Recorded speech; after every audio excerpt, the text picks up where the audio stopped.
treating it like a threat.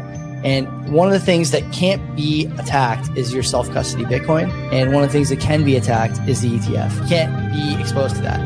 That's my view. It's not a good idea. And by the way, that'll hit MSTR too. It'll probably hit other stuff as well.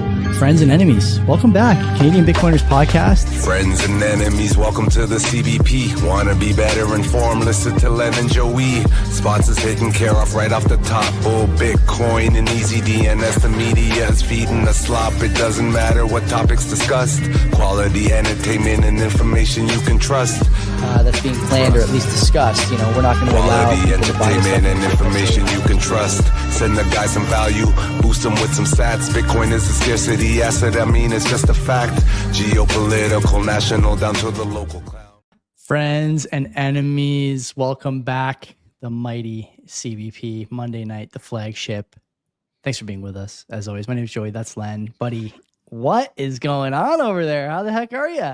I'm good. If you notice behind me to my left, I have now the block clock back in working order. So I did a little bit of digging in what happened. So it was just something to do. It was not connecting to the 2.4 gigahertz. Is that what it is? 2.5 gigahertz, whatever it was. Yeah. And it was really, so I had to do some rebooting of the router and then forcefully having this connected to the right band on my router. And then sure enough, here we are.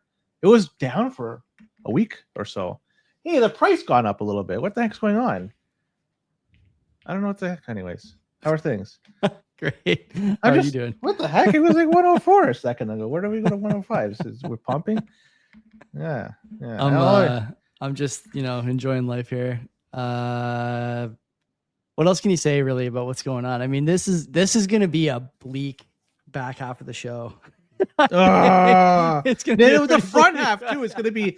I think it's gonna be an angry front half too. It's just. I'm not sure about you, but there's a lot of anger just circulating in the Bitcoin community. Yeah, is that true? Okay. Distrust, and people are upset and disappointed. And you had a lot of people that they were at a conference, they were shilling garbage, and how could you say this has been a wonderful week? It has not been. It has not been. Even the weather's been absolutely fucking trash. Great today. Great weather's great today. Wow, fuck. It's now June. Thank you. Fucking it's right 6 months from now we're gonna be in Christmas time. Let's do the sponsors. EasyDNS, the best place for you to host your content. Mark is your friendly neighborhood registrar.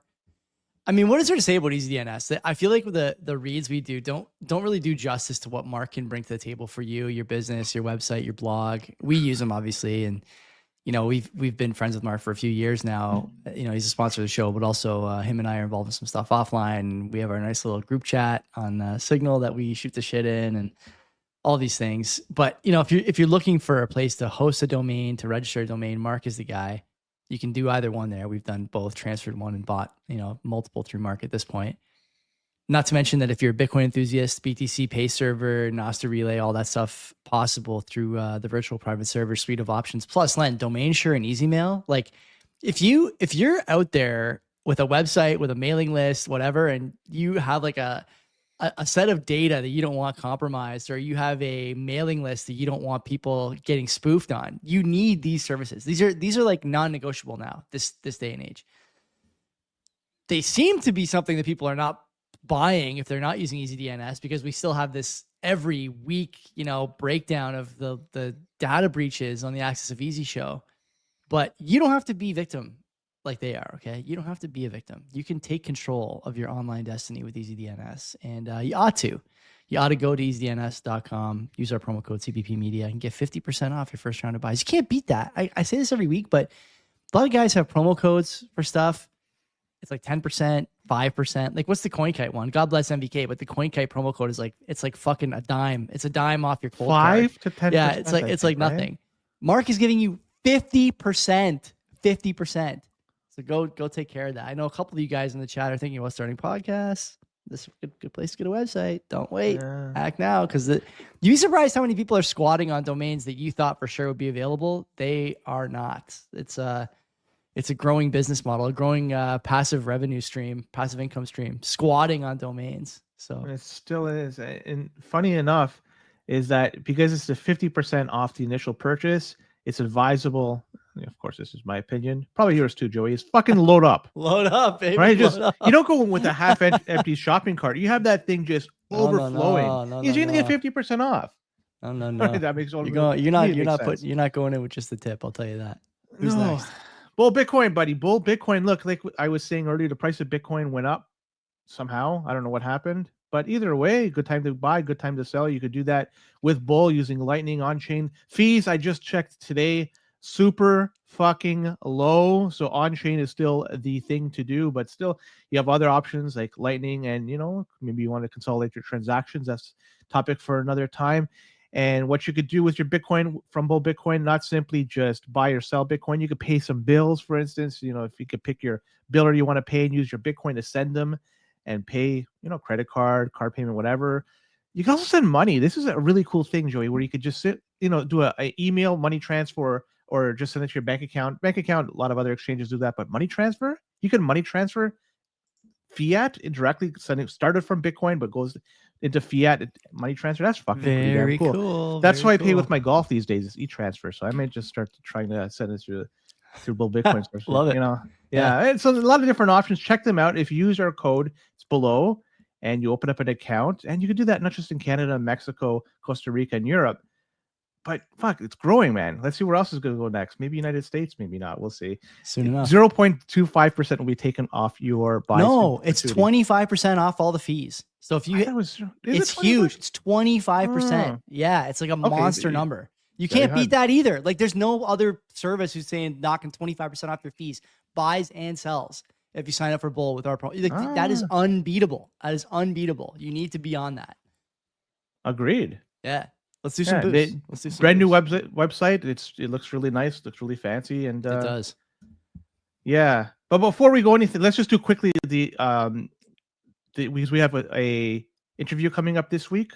Yeah, Mike Hobart is going to come on the show. Him and I have been friends on Twitter for it feels like years now, but he's never been on as far as I can tell. I didn't ask him today because he was busy and I was busy when we sorted it out, but I don't think he's ever appeared. He just wrote a book called The Second Renaissance.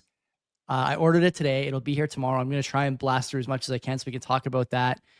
He also said on Twitter today he's a new father, which might come up in conversation. And Mike's a guy who's a good Bitcoiner. He's a veteran, talks in the Bitcoin veterans spaces you might hear sometimes. I think they have a matching podcast as well. And as Boomer saying in the chat, he can squat 225, which is huge. You need to be able to hit your 225 if you want to be a Bitcoiner, and pretty soon it'll be a requirement to be on this program as well. So yeah, I'm looking forward to that. Also today traded shots with Joe Consorti, who's got a new product that's coming to Canada soon. Loans against your home for Bitcoin equity. It's very interesting. Looking forward to talking with him about that. I said on Twitter that I am cautious and I view that at first glance as rather unwise, but Joe is a guy I've listened to for a long time. He was, one of the earlier sort of, Bitcoin guys talking about the run up to 100K with, God, I can't remember the guy he was doing the Bitcoin way with, but anyway, there's a lot to talk about in that space. This idea of, using your capital to roll into favorable Bitcoin loans. I don't know. We'll see. Also Joe, easy 225 bench. He's got a great physique, that guy. I think he competed at some point if he doesn't now, but looking forward to talking to him as well. And then last week we had oh my God, my memory is drained. Who did I talk to last week? Glenn, help me out. I'm at the same thing. Who did you talk to last? It was Boomer. That's right. It was Boomer. I was just kidding. Boomer and I had a great conversation about the MSTR / explosion in Bitcoin treasuries, and got a lot of good feedback on that. It's funny. A couple of guys, Boomer, I know, who are terminal users messaged me and said that they thought we had some things right, some things wrong, and the Nat Brunel slander was uncalled for, blah, blah, blah. So yeah, it was good discussion. I hope you guys enjoy that. Check that out. We always appreciate Boomer coming on. He's welcome anytime, of course. Yeah. Okay, so and me and Len were just talking about maybe taking the summer off of interviews in July and August. So TBD, because it's hard to get guests, and I'm pretty busy, and Len is pretty busy, and Yeah, we'll see. There will be interviews, but they may not be on a regular schedule. Yeah. Yeah, like they were All right, before. So Boost, White Dog 3200 sats, doesn't give him note, just sends in the sats. I appreciate that. God bless So, you, White Dog. Thank you. God's Death or God's Death, 237 stats. Thank you, gentlemen. You're welcome. Wartime 333 sats, and he just has some dynamite. So why don't we just pre-record the boost session and a section and just replay it every week? It's the same. no, there's more. Mo BTC Dick 500 sats. Mo, for those, thank you. He's a constant contributor. Yeah. For those wanting to purchase assets like a home, MSTR and other equities are a great way to secure returns and not have to worry about selling real BTC and going through that emotional process. Thoughts? It's all fiat games, and Mo BTC. eventually you're gonna have to cash out eventually and buy a Bitcoin. And how are you gonna do that at a later time when they may put up roadblocks to buying Bitcoin? And it's not gonna be easy to buy, Nobody's talking about the house. Like if you got to lock in outside of Bitcoin to buy a house, but you have to be tied to the Bitcoin, then maybe that's the way. You got to live somewhere. Yeah. You can't live in your Bitcoin. I've said this a few times. And for anybody that wants to purchase a home, all the more power to you, because but I think MSCR is a decent way to do it. MoBTC to kind of get at your comment. I think it's a decent way. I love the LARPing from the rent cells who are fucking talking about how owning a house is fiat and Bitcoin's going to outperform. It's just so dumb. It's just so dumb. There may be for all these people. That. Yeah, but you know what? It's like you said, right? You need a place to live. And stability comes at a cost, okay? You could say, oh, the government might take your house. They might raise your taxes. Yeah, but your landlord, might fucking leave your toilet broken for 2 weeks. Like there's a different level to freedom and stability that you get when you own a home than when you rent. This is undeniable. There's one thing for the month-to-month sells, like save me the fucking sob story. Just I never rented, so I don't know what it's like to I lived in a rental when I was a student, obviously, for like 3 years, and there's good and bad. Like it's a different sort of time in your life, and so you don't consider many things difficult. You consider them funny or whatever, but you'd have a hard time convincing me to rent now. I'll tell you that. It'd be very difficult to get me to jump ship. Funny. About an hour ago, chatting with my lovely wife on the porch, and we're talking with the great exodus from Canada, and we are probably going to rent when we get the hell out of here. And we're not because you want to be agile when you land in a different locale. Yeah, exactly. Because, and that's ultimately, I want to story. go from place to place. Yeah, that's a different story. That's a different story. It's not a one size fit all approach, and you got to take into context what's a play. And last but not least, we have Business Cat. Don't want to leave Business Cat out. For 10,000 sats, he submits. This is for you, Joey. He said, smoke alarm repair funds. 10,000 sats. My wife is a 6-footer. She denies it. She says she's 5'11". She's probably like 6'1". And we were talking about the smoke alarm thing today, actually, because my mother-in-law watches my daughter while I do the show, and my wife is at pottery. And so, we were joking about how if something happens while we're gone or while she's gone, me and my mother-in-law are both going to need to pull up a chair to be able to get to that smoke alarm. Can't just grab it off our flat feet. We should shout out Len's appearance on Your Life, Your Terms. You never even told me you were. It Ninja launched on my podcast app the other day. I do things quietly these days. You move in real G's move in silence like lasagna. Yeah, and I want to go back. Can't you just do the Michael Jordan and float on air? And as you're just, then you could change the alarm, change the battery, put it back up. Jumping to catch a football or get a rebound, different story than trying to hold. Because apparently, I didn't know this, and it doesn't make a lot of sense to me either. When you reset a smoke alarm, like when the alarm is going off, it's a false alarm, right? You have to hold that button to reset it and not just press it. What is that? Why would you ever, that thing is fucking loud. If anything, you'd want that button to be like one press and it stops, not hold stop. It's probably a safety feature, so that way you don't turn it off in case there's a real fire. To actually turn it off, you have to, it's a pain in the ass, but it makes sense to do it like that. So it's probably for legal reasons. It makes sense. Maybe. I don't know. Yeah. Get the chair or the ladder or do the Jordan jump. Thanks to Business Cat for that contribution. The fire alarm is still working. I just had to take it out for that sort of brief second there, rip the battery out and rip the cover off. But anyway, Yeah, and I'm done with my. Yeah, I just want to say one last thing. If you put your, I guess, left arm out, Joey, it almost looks like you're holding that sign. If you kind of like, you know what I mean? Like it's almost like you're the guy that's holding that no jobs without elevate. It's funny the way it's set up. We'll be talking about that, I think. We sure will. Egg sheet talking about something I said earlier in the chat. Yeah, I have had 2 cold brews. I actually just had another 6-ounce coffee a second ago. I'm getting up earlier and earlier to try and get my workouts in. I'm on the road to a 315-pound bench press. That's going to, by November, that's the plan. 3 wheels. So there we go. Anyway, yeah, where do you want to start? We got lots of options. Conference, obviously. We got our favorite mayor issuing Bitcoin bonds. Trying to, I mean, where do you want to start? We can start anywhere. Do you want to talk about the conference? I have zero to say about that conference. I'll be honest. The amount of time I sunk into watching anything, it equals to exactly 0 seconds. Wow, I didn't give it. I didn't follow anything.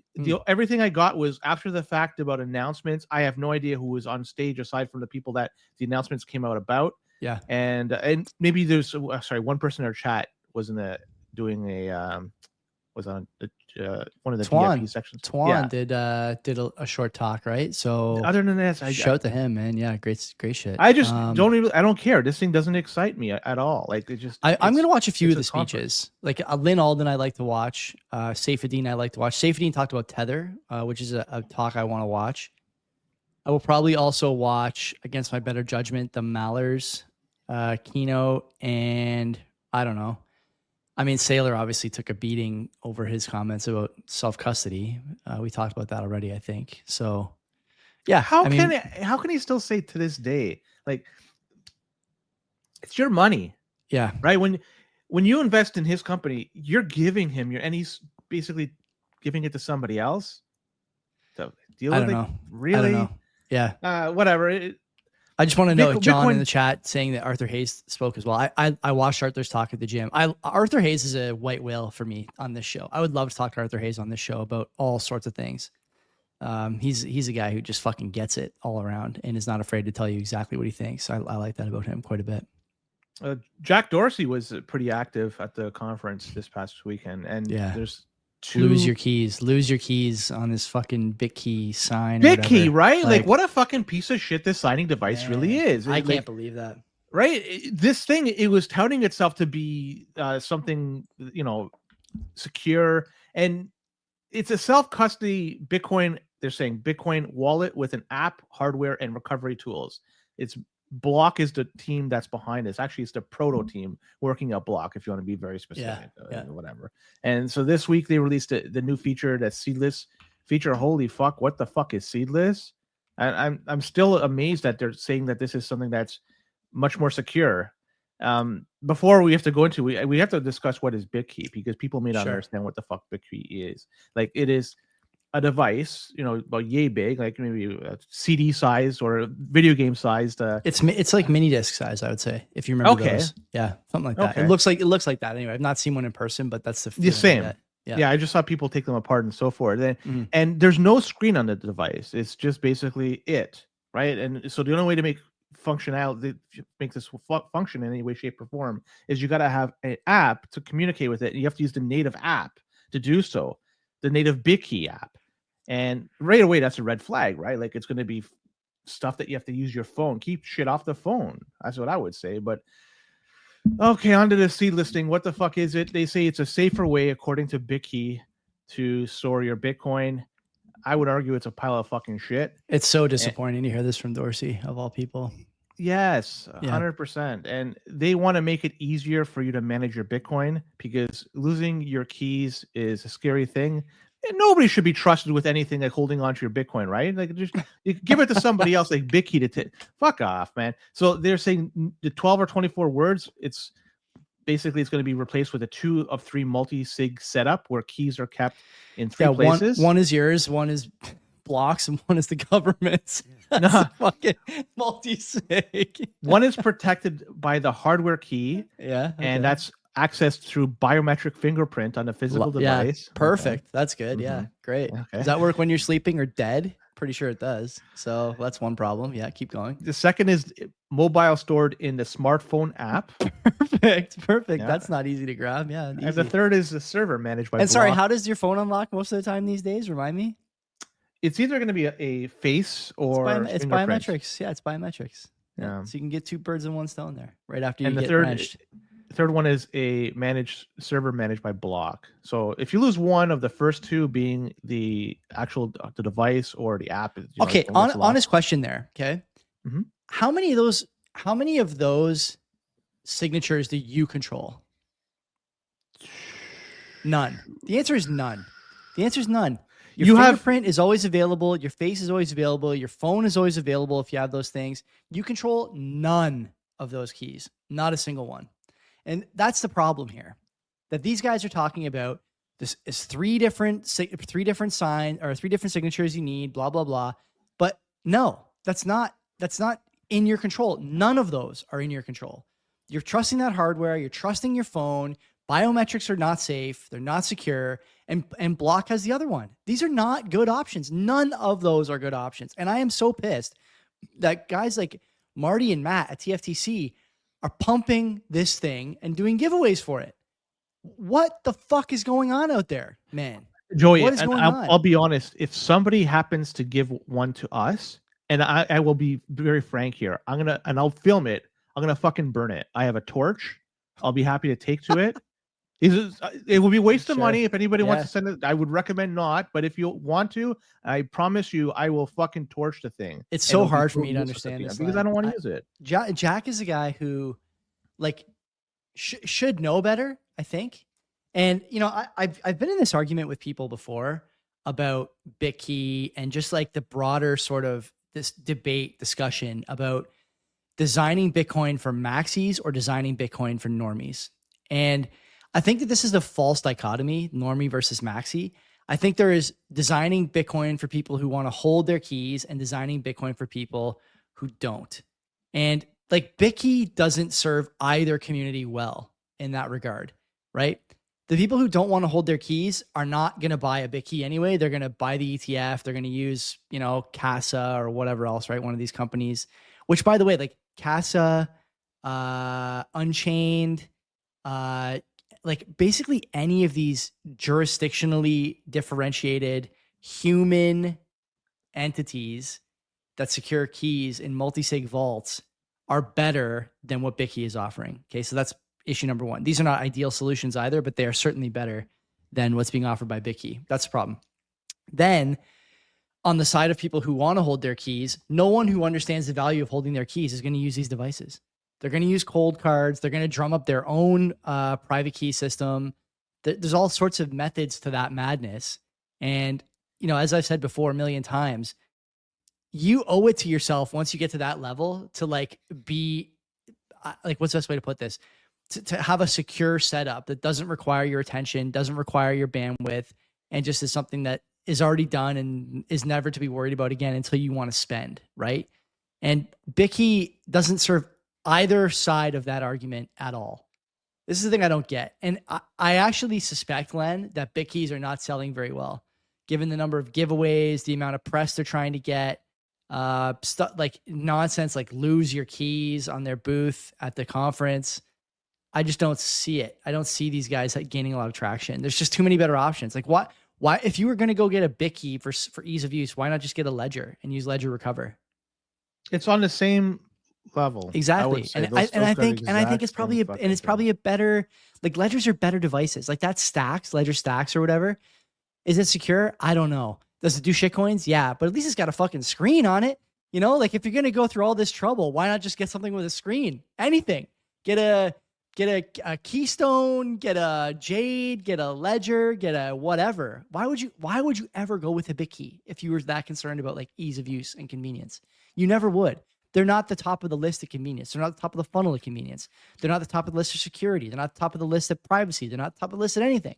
So why would you ever use them? It's a shitty product. It is a shitty product. There's no doubt about this. Let's go through the list, the CBP tier list of the worst to best way to secure Worst Bitcoin. to best? Okay. Worst to best. So I'm going to give you Okay. a few things. And All the right. first one is not even Bitcoin, but it's the normie way to get exposure to Bitcoin, a Bitcoin ETF.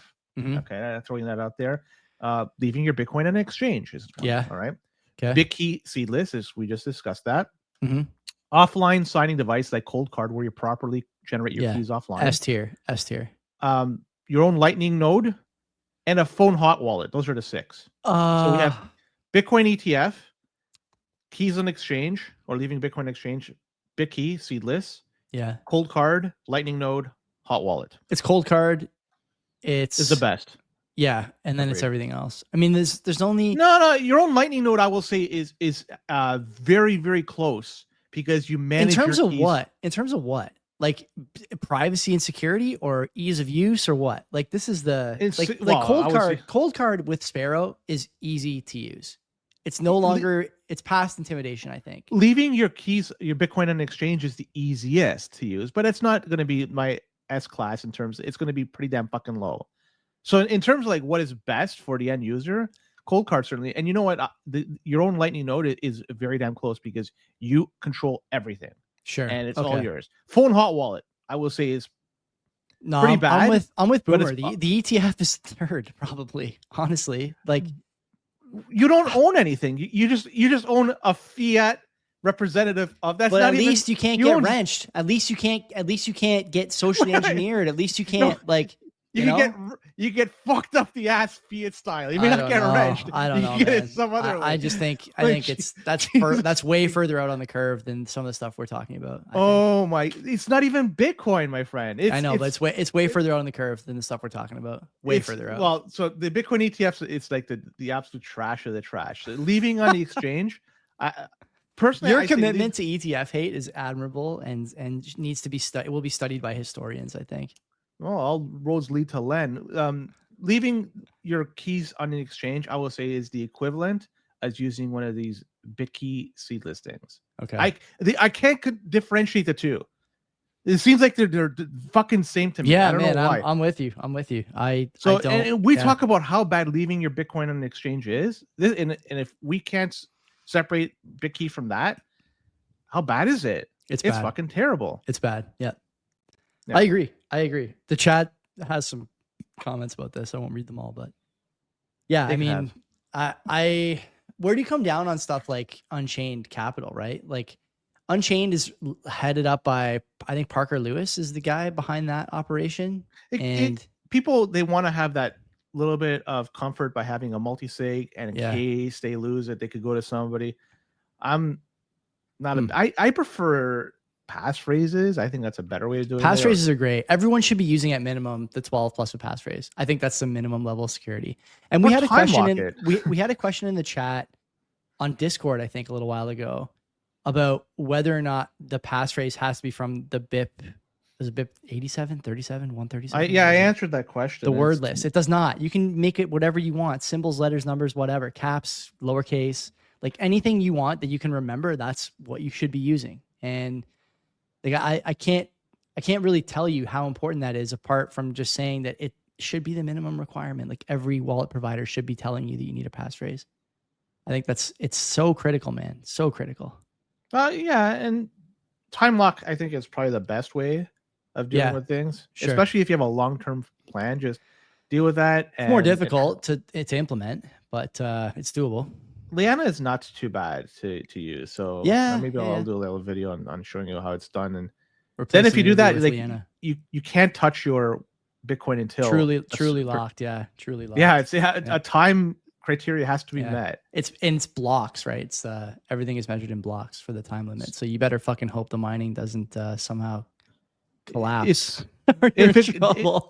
There's an upward and a downward maximum adjustment, and if somehow it just absolutely tanks, there could be a manual adjustment that could be done. The way I understand it, so that way, in case there's a nuclear war, for instance, and there's just one miner out there that's solar powered that is just hashing away at kilohashes, they could adjust the network to figure this out. Square, we'll keep on the whole block thing, because Square terminals are now going to be enabling. Just when I thought I was done, they pull me back in.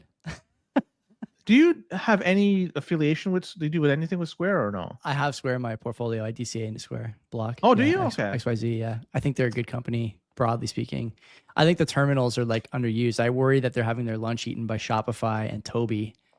I think Toby's a top 5 CEO on the planet and has proven himself to be pretty shrewd when he needs to be. Plus, he's Canadian, which I like. Anyway, story for another time. But the terminals love this. My only question is, what the fuck took 5 years to do that? Like, you're 5 years late. Why would you wait this long to do this? They're still waiting because it's going to be rolled out next year. Yeah. Oh, sorry, later this year. Yeah, the 25. Yeah, the second half of 2025. So it's for people that are wondering what the fuck we're talking about. Is they showed off at the Bitcoin conference that you're able to pay using the Square terminals, and they could use Lightning. It shows you a QR code. You scan that. And it just solidifies the fact that Bitcoin is a medium of exchange, regardless of what people like Michael Saylor would have you believe. So with respect to this, is that second half of 2025 is the rollout that's going to be done for merchants, and total everybody having access will be sometime in 2026. And so there's going to be some time that's going to be done before everybody has access to this. I took a look. The settlement is instant when you use Lightning. Yeah. Which is really cool. As I checked Google, I don't know if this is true or not, but when you use Visa with those Square terminals, it typically takes 1 to 2 business days for settlement to take place with using Visa. Yeah, that's pretty standard. Yeah. Also, you could do instant transfers, but there's a fee available for that. So you could bump up yourself in a queue, essentially, like using, it's like Bitcoin, increase your transaction fee, you get in the next block. I'm looking at this. It shows off what can be done with Lightning, like instant settlement, cheaper. It's available for a lot of people. Is it going to be used by? No. let's be honest. No, nobody's going to probably use this. That's just the reality. Nobody's using Bitcoin as a medium of exchange. We should, but this isn't the first foray that Block has got into with using or having Bitcoin. They also allow a Bitcoin conversion feature. They rolled this out in 2024, and it was allowing merchants to automatically convert a portion of their daily sales into Bitcoin. Probably nobody uses that as well, but they're at least offering these suite of products that are related to Bitcoin. Cool. Yeah. Let's see how many people use it moving forward. I have doubts that at least in the near future will be used. The people, like the thing that I don't like about this is that it's just late and it still requires specialized hardware. Like, I just went to the Shopify website because I wanted to pull this up. I won't bother putting it on the screen, but I wanted to make sure I didn't see this in a fever dream. Shopify has something called Tap to Pay on their POS. So if you have a Shopify store, you can just download their app and take payments on your phone. Tap to Pay. So like, you would tap your phone to pay for something at the store. People can tap their phone on your phone and make a payment. Gift card, credit card, debit card, whatever they have on their Apple Wallet or Google Pay. Simple. And meanwhile, Block, Square, I should say, no, Block still puts you into this chamber where you have to have their hardware. You probably pay a significant fee for that hardware if you're renting it. Plus you pay I'm sure like a provider fee for the Block service and all this stuff. I just don't see it. And then now the Bitcoin on Lightning is fine, but if you're a vendor taking Bitcoin Lightning Len, like what is I hate to say it, but the tax implications of that are significant, like you're talking about. It's for the person selling, not for the person accepting it. Yeah, for sure. It's, it is still for the people accepting it. Like there are still implications, because if you accept Bitcoin for your service or good, then you have to pay taxes. And to pay taxes, what do you have to do with the Bitcoin? Well, presumably you would sell it, but it's not a guarantee. No, but I'm saying, like, so accepting it doesn't mean it's an automatic sell. No, it's not an automatic sell. When you pay your tax bill, you're gonna have to sell some of it, and you have to pay capital gains on the sales to make your tax bill. Like these if you just accept it, sure, why not? I'm assuming you do, of course. Why would you not? The way I assume that it's done is if you accept Bitcoin. Say you're the merchant and I'm the so I give you I buy something with Bitcoin on Lightning. You take my Bitcoin. You just have the Bitcoin until you sell that Bitcoin. Until you move that Bitcoin to something else. Yeah. Then at that point, it's going to be a taxable event. But until then, it's just you collected revenue. Yeah. And so that revenue, if you have to pay taxes on that, because obviously you would then you have to sell. But it could come from the other liquidity that you have. You think you just take it from the Bitcoin cash, but I takes mean, up you have to pay the taxes out of the cash you receive. I get what you're saying, a but higher yeah, amount. yeah. I mean, Yeah. I'm just hypothetically, it's not a guaranteed sell. Probably it is No. a sell, but it's not a forced. I have I continue to have a lot of questions about Bitcoin as a everyday medium of exchange. There are going to be other options for this. I think the most obvious one looks something like you have Bitcoin in a wallet that you're willing to give up custody of in order to spend fiat against it day to day, month to month, whatever. And that's the vehicle that ends up being used most frequently by Bitcoiners. I can't imagine people are going to be willing to pay taxes on this stuff because, again, if it becomes so popular, like if it becomes ubiquitous with payments sometime down the line, who knows if it will or not, then some of these services will start to just take shape anyways. And, let's face it, this is not that new. If you look at your bank account and you want to go to the store and spend money off your house, it's what, like 2 clicks, right? You see your HELOC in your banking app, you transfer the money to your debit card and off you go. So I don't see why you wouldn't be able to do something similar with a Bitcoin stack once the banks start getting involved in this, because they're really the hub for fiat, and fiat loans make sense if that's how you want to use your Bitcoin day to day. It doesn't make a lot of sense to spend the Bitcoin, sell it and pay taxes on the gains and whatever, right? I know what you're saying about the cash liquidity, the USD liquidity from other purchases. I think that's a good point, but who knows how this is going to turn out. I just think that we're getting there. Boomer in the chat saying there's going to be tax exemption for de minimis I was just going to sales. mention. I don't know. I wasn't even saying. I'm thinking that it's going to be a broader way, because the way you look at Bitcoin, it's not going to be the same it is forever. Eventually, they're going to make a change into it, and that you could actually start spending it. It makes sense. There's a lot of wealth that's locked up in Bitcoin. Yeah. That you can, governments can take advantage of. Could you imagine they would allow you to spend it without any tax gains, capital tax gains? Yeah, cap gains. People would start spending it, and then the sales tax would be collected. Do you think they would start spending it? up. Do you think this is the other thing I'm not convinced about, that the tax is the reason people don't spend? It's my reason I'm not spending it. Is it? Or would you just rather not spend the best money and spend the shitty money?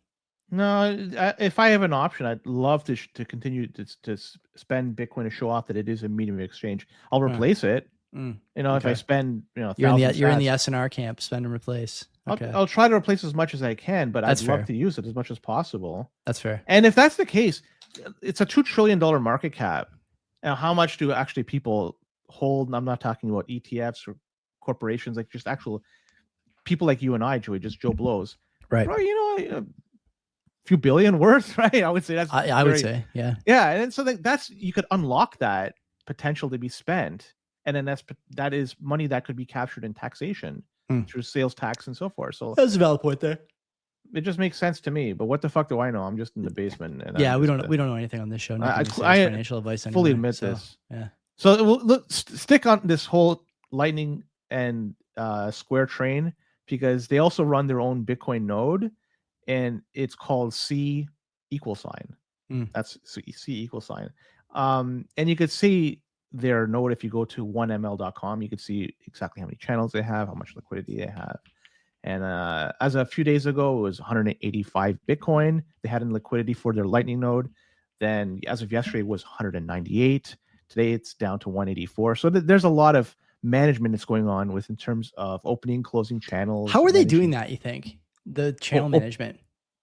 I don't know. Don't think it's automatic. I think it's some. You think it's manual? That's a lot of work. Yeah, it's high stakes work as well. Yes, I mean that much on the line. A lot of you fuck there. up. There's no CEO you could call to fix this, and so there's a lot of effort that's being done to manage this. I just assume it's not automatic. Maybe they've managed to program something. What the fuck do I know? And why do I bring up this particular node? Because it's being reported that through routing fees, they were able to generate a return of 9.7% yield on their Bitcoin over the year.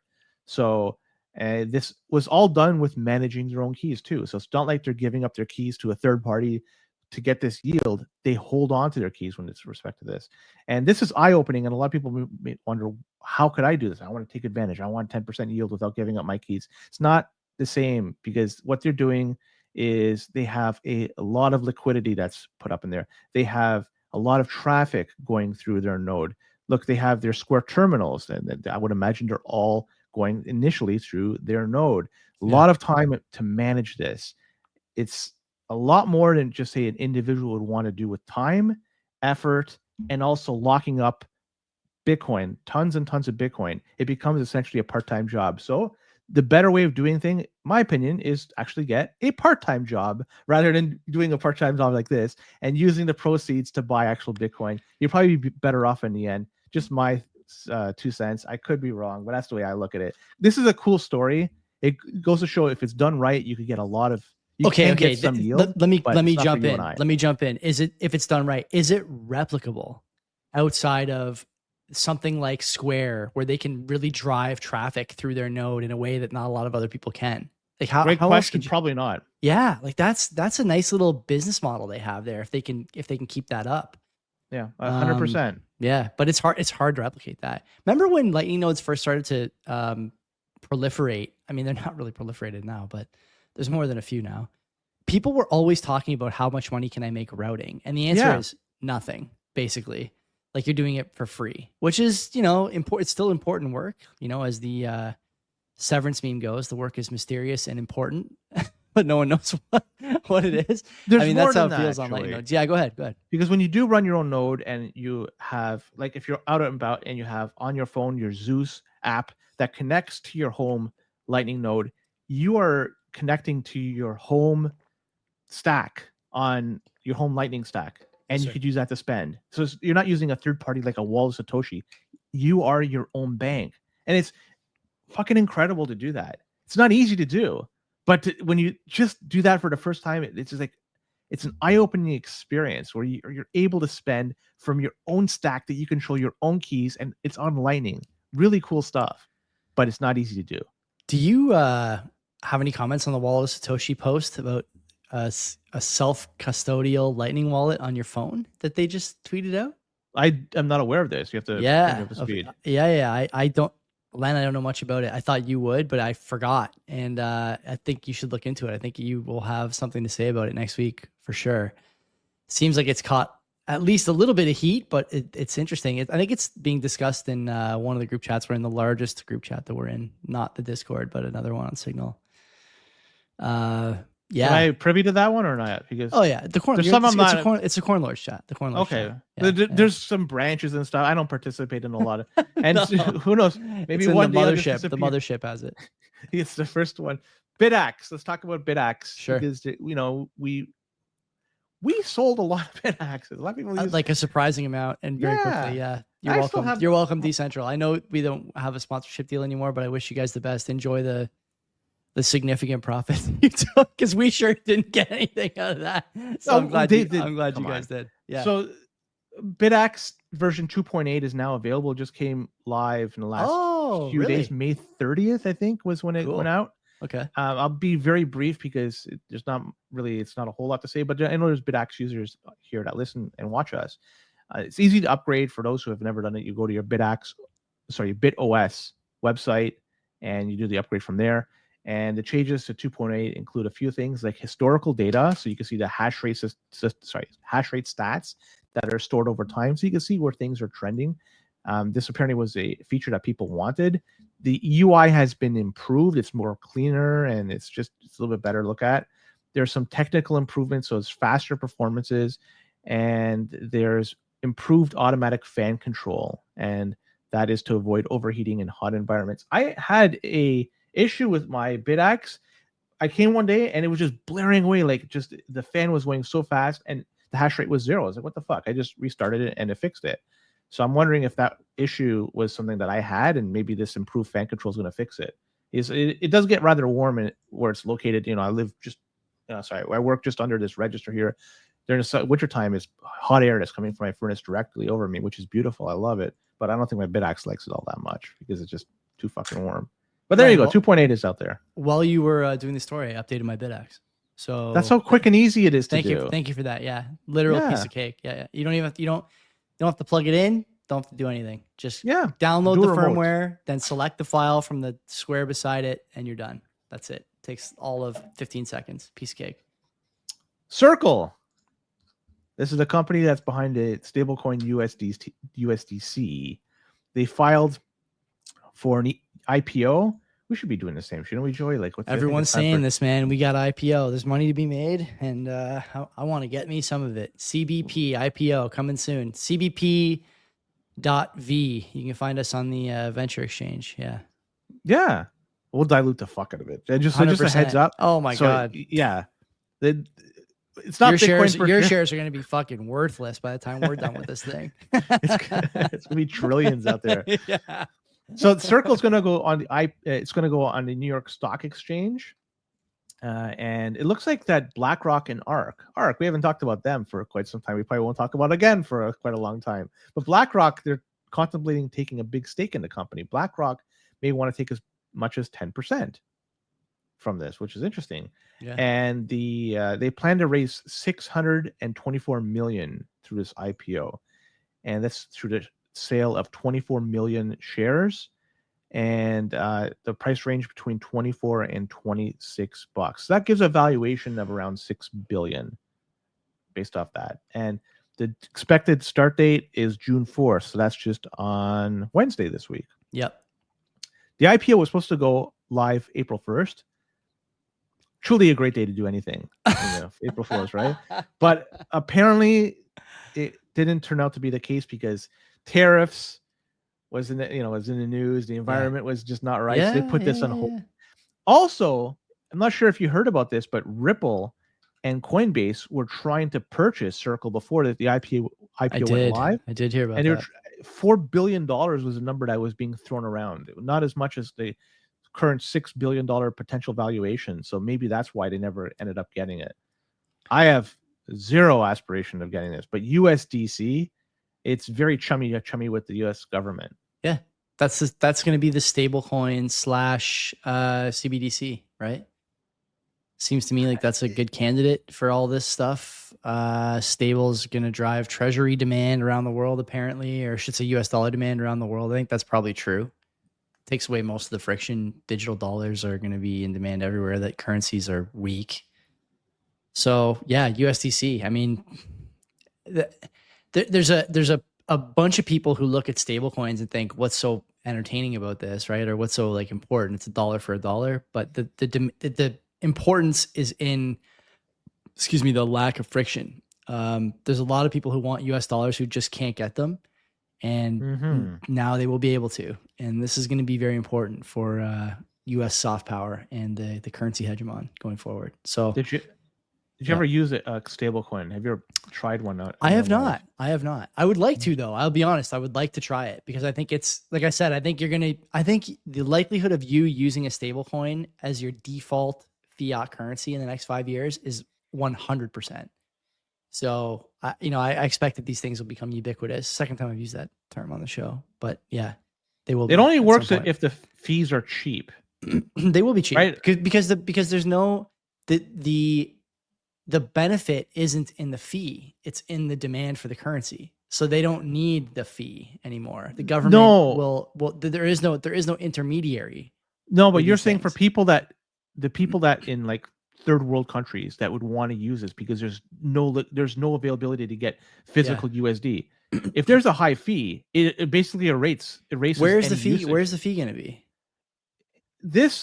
I've tried a stablecoin many years ago. I tried just to see what it's like, and there was a significant like $10 to like buy some USDT. Oh, I mean, who knows? Right? It's like the what fee the fuck is now. I don't. So very that's much what I don't know. now. Yeah, that's why I looked at it. I was like, how could this be usable? But I don't know if things have changed. Fees I don't know. In general trend to zero, right? On this sort of thing. So much the same as I think they do. Because the fact of the matter is, as demand goes up, you don't need the fee to be as high.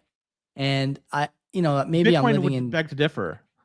As demand goes up, then fees go up. There's a story there too, of course, a little different than the stablecoin, but I take your point. So that's why I don't know. And if there's a significant fee associated with moving around a stablecoin, then it just defeats the purpose of using it in a country where you're basically hand to mouth. You would just find something else to use. Yeah. So I can't speak with any experience here because I just don't know. So like, if anybody knows, feel free to correct me or let me know. But The only store of value left will be creatine, I think, by the time we're all done with this. what about GameStop shares? Because they bought up almost. Do you care? This is an interesting story. Eh? Like, do you think this is? No, It's that's not. all I'm gonna say. Yeah, me neither. I don't want to talk about it. I think it's stupid. It's like completely irrelevant to me. Ryan Cohen is a fucking con man. Honestly, like how many more things you need to see from this guy? Also, the language he used, like if the thesis is correct, we hope it works out. We'll see how it goes. Like this guy's not serious about Bitcoin. He's pumping his stock. He's dipping his toes in it. And what is their treasury value? They put about 500 million in. I think their treasury's 20 billion or something. It's some huge number, I'm pretty sure. So that's a lot of Breath of the Wilds they sold. Holy fuck. Yeah, buddy, I'm already hyped up about this. Is the real reason why we're not doing interviews, because as soon as my Switch gets here, I'm getting the Zelda upgrade to graphics. I'm playing Tears of the Kingdom. Have you looked at the price on like secondhand markets, how much Switch 2 is going for? I haven't. How much? Don't tell me. Is it 1,000? I've seen as low as $825. Yeah. And as high as $1,200. With Mario Kart? Oh, good question. I have that's the the bundle Kart I got. Bundle. Yeah, I have the Mario Kart bundle coming. I mean, it might come. Maybe my delivery driver could steal it, I guess, as well. It's always possible. Anything can happen. I'll have to be home that day to make sure the guy doesn't walk off with it. But yeah. Thursday we're usually busy recording, and so Friday I'll be out golfing. So fuck, man, I gotta get this thing sold by the weekend somehow. Yeah, I got 2 coming in. 2 allegedly. I might know a guy who wants one, and maybe I'll put you guys in touch. It's not going to be a cost. Yeah, whatever. I mean, okay. He has to know that. Yeah. Hey, other consoles that you got your hand on through allegedly I know. for cost. So I had a great friend that day. I hooked up a few people because I was able to secure quite a few of those. Well, someone was able to secure them. Yeah. Well, it's something that wouldn't cost a lot of them too. So I was able to help out folks. And I guess this last story is this guy was not getting helped out. Are we cruising to 106 here? Do I see your block clock correct? Is that right? Yeah, it's very close. It's a show pump. Hey. So if you want us to stay on for the next 24 hours, so we can boost it to 130. It's gonna be a fucking marathon. We're gonna get Kanye West on here, say some insane shit like he did about George Bush back in the day. That Kanye West saying George Bush doesn't care about black people next to Mike Myers was an incredible clip and incredible foreshadowing that just none of us knew at the time what was going on in that guy's head. He turned out to be a little wild. Why can't we do some other Bitcoiners do? Just pop open the book, a book, and just read into the mic. Yeah. I got a bunch of Bitcoin books I've never read. So I love how people do that. Anyways, and not talking about Guy Swan. I like Guy Swan. He's a really cool guy. Yeah. Some guy posted on X about some scary shit about Treasure. Uh-huh. And someone bought what they thought was a Treasure 1 for a very good price. And they got it from one of those resellers like Alibaba. And the problem with the device, it turned out to be a fake. It was a fake book logo. What do we even say about this, man? Well, you can't get anything real on Alibaba. Nothing. Maybe like Huawei phones or but Xiaomi even if phones. Even from like other places, like if it's not from the actual company that is selling, like CoinKite, for instance, if you're not buying direct from, it could be a potential problem. For this one, it had a fake bootloader in it, different chips inside that would be in the actual Treasure one. The firmware could not be updated, and worst of all, it does not randomly generate a seed phrase, so it came preloaded. And like I say, it's why I recommend buying direct from the vendor like a CoinKite. And that way you could check to see if the package was tampered with, shit like that. And also CoinKite, their products, it's clear, at least mostly clear. Like you get different colors, but you can still see inside to see if there's any tampering that took place. I like that. That's a good feature to have. Treasure is shit to begin with, but buying it like this, like it's even worse. Whoever got these, and probably they sold a bunch. Fuck, their Bitcoin's gone. Tough look. I hate to say it, Len, but this is deserved, is it not? People are just not. They're looking for deals, though. Like, come on, you got to know what they're going to buy. Yeah. Oh, look, there's this Treasure. I see it on Alibaba. I'll buy it, and they just don't understand the implications from doing that. They don't understand that if it's not generating the seeds, it's already there. You can't update shit. Like anything you put in it, somebody else has those same keys, and they can sweep that into their own wallet. Like, NBD. I just don't understand it. TTYL, HFSP. Pick your this acronym there. This is a hot off the press. I have nothing to say about this, but it's just funny.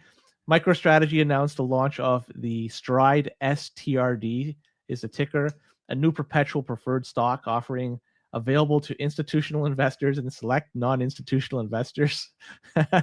Wait a minute. So what do they have? Strike? They got so many things, man. Stride, strategy. Yeah. The flywheel turns, man. The flywheel turns. They're milking this fucking thing as much as possible. And kudos to them. People are buying the debt. They want the shares. They want the bonds. And so isn't it kind of like they're doing this to try to make the earlier investors money, right? Try to I don't know. Saylor's it's almost like a Ponzi, right? Saylor took questions on this at the conference a little bit, and like his answers, I get that he doesn't have to be like super forthcoming with what he says, right? He doesn't need to be. He's not in a position where he has to argue with people at this point. The guy's worth, a couple $100 billion, whatever he's worth. Mm-hmm. But when I hear him say things like I don't need to publish proof of reserves, like, okay, well, maybe you do, maybe you don't. In my opinion, you probably should. Or at least have an auditor say that you have it, right? If that's an option. Big Four, no problem. KPMG would do it if you asked them, I'm sure, or Deloitte. I also don't love when I hear stuff like, I don't care about the call option holders of the share. I don't care about people who bought the shares recently. I don't care about this, don't care about that. I'm trying to make the shareholders money who are in it for the long haul. I think that's, I don't know if I think that's like necessarily a bad thing, but it tells me that there's at least conversations happening about who's going to potentially lose money on these actions. And if one duration holder can lose money, then you can also lose money. There's no guarantee that any of this stuff works out at the duration that you prefer or they prefer that you prefer when you're buying MSTR. Long-term, NFA, of course, I don't think this is going to be a problem for the company, and I don't think it's going to be a problem for MSTR, and I don't think it's going to be a problem for MSTR shareholders who want to hold for 5 years or 10 years or whatever, because let's face it, the success of this company is tied to the price of Bitcoin. And if you think that the Bitcoin price is going to $1 million, then a company with that much firepower in the treasury is going to have a lot to say about the future of finance. And that's a company you want to have a piece of if that's the game you're into. But I think there's a lot of risk. I said this to Boomer last week too. Saylor, the more he talks, the more crazy he sounds. And the key man risk is not necessarily him dying in a helicopter crash. It's him talking too much over the next 2, 3, 4 years, 5 years, whatever. We'll see how that goes. But, stuff like Bitcoin torque, that's a red flag for me. Bitcoin per share is a new metric of financial vehicles. I think that's bullshit. But hey, what do I know? The price keeps going up. He's made a lot of people fucking filthy rich. I said this on the show before, full disclosure, like I made a small fortune on MSTR last year, and I can't say anything except that whatever he's doing seems to be working for the time being. But the more I hear, the more hesitant and apprehensive I am about the future of the strategy. Not necessarily the stock, but this like new financial metrics all the time. Now, by the way, all of this is out the fucking door when they make it into the S&P 500. Because once you have agnostic flows, you're never looking back. No, you are. What is the weakest link on this chain here? The success of their company hinges on what? I guess buying volume, buying demand. It is 100 dependent on Fidelity and Coinbase successfully holding onto their Bitcoin. Because if ever that is compromised, their valuation is nil. It's not nil, it's negative, but essentially it's nil.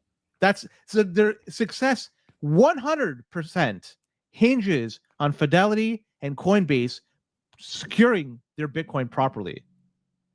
What do you make of his rationale for not revealing the wallets? It makes him a target for trolls, that it could compromise the security. I don't think I agree with that.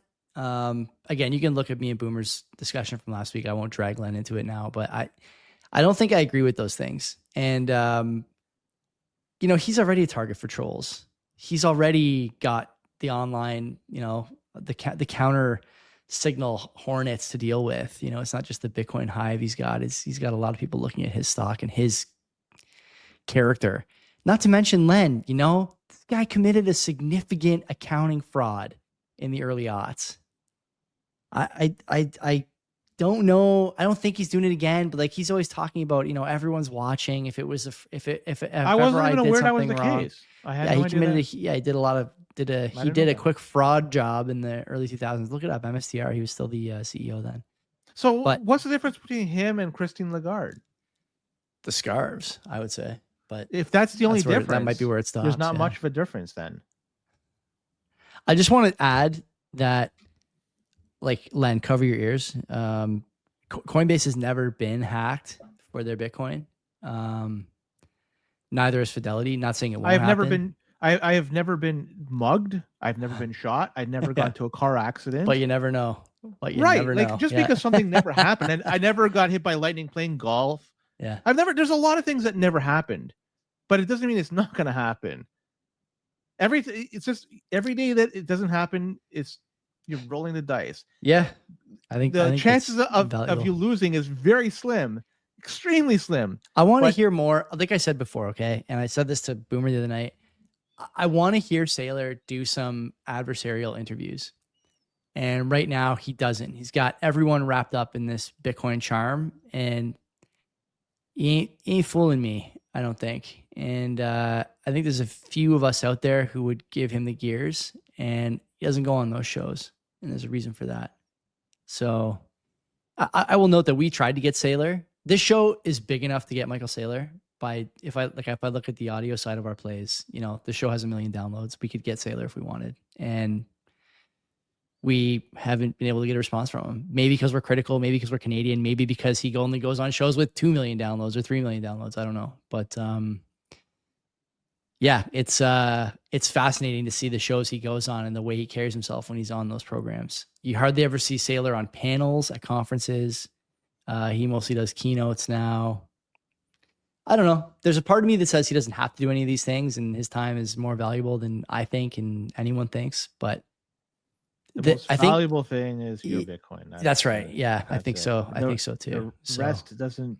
It's just okay. So Tor up in the chat asking if he did talk to or did do debate with Schiff. He may have in the past. I don't think unless I'm missing it. He hasn't done one recently. A debate with. Doesn't matter. The guy. I don't think it's a medium of exchange. It's not that It's not about that for me anymore. It's about I want someone to challenge him on his views, because it seems like when he talks about why he thinks certain things, like about the medium of exchange, about the wallet reveals, about the store, like he doesn't have a good understanding of what he's talking about. And that's, you know, it's not good. I don't know if it matters that much, like to the shareholders, maybe not. Like, does Jeff Walton care that he doesn't understand why Bitcoin should be a medium of exchange? Does do any of the MSTR True North guys give a shit that he doesn't understand how wallet security works? I don't know, but he, you know, is not talking about it. And I think that the more he talks, the more he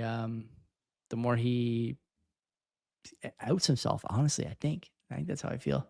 Mr. Saylor, you're welcome to come on this program anytime. I would love to talk to you about this and other things. I do want to talk to him, but I'm not going to beg. I would be interested in hearing his thoughts on these things, and I don't want him going on. I don't want to listen to more Saylor steamrolling content creators because they want the plays. Like, that's what it boils down to. I like a lot of these guys. Don't get me wrong. I've named names before on this show, and I don't think the shows he goes on are making slop or anything. But, you know, I look at a guy like Said Youngelman, who's had him on. Said's maybe the best interviewer in the space. Again, like, I'm rehashing some of the stuff me and Boomer talked about last week. Asks thoughtful questions, always well researched, and he does like second order research as well. He's asking questions that are adjacent to the Bitcoin interests, to keep the guests engaged and to kind of throw a curveball in sometimes. And he doesn't get to ask the questions that I'm sure he has ready because Saylor just rolls downhill and then never comes back.